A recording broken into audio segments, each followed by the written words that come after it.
नमस्कार दर्शक बंधु आपण देखुं मीत इन ओडिया। दर्शक बंधु आपण मैंने जानते नारी मानकर निश दाढ़ी उठे ना।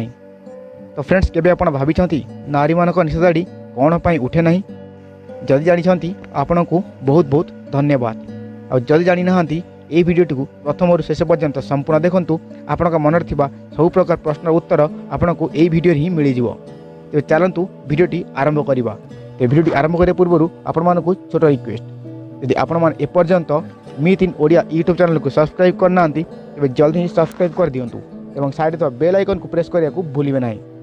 तो प्रथम कथा हूँ जिते शिशुटी जन्म निए से पुओ बा झील मध्य विशेष किसी पार्थक्य न थाए, केवल यौनांग को छाड़ी धीरे धीरे शिशु बड़ हुए। 10-12 वर्ष बयस झील और 12-14 वर्ष बयस पुओ मानकर शारीरिक गठन में परिवर्तन देखा दिए। यही बयस से शरीर में निर्गत होता हार्मोन प्रभाव में शारीरिक परिवर्तन हुए।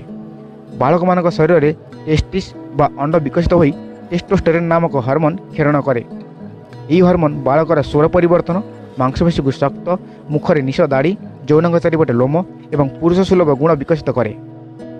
बालिका मानक ओभारी बा डिंबाशय विकसित हो इस्ट्रोजेन और प्रोजेस्टेरोन नामक दुई प्रकार हार्मोन क्षरण करे।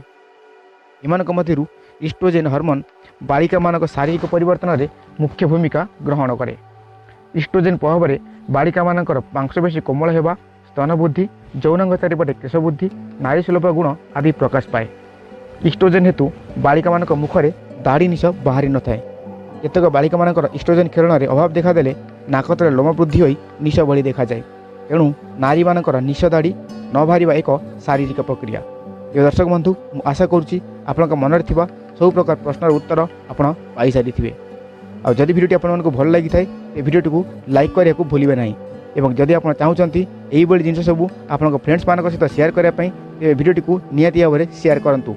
आई नुआ नुआ भिडियो पाइबापी आम चैनल सहित जोड़ी रुहतु, चैनल को सब्सक्राइब करूँ।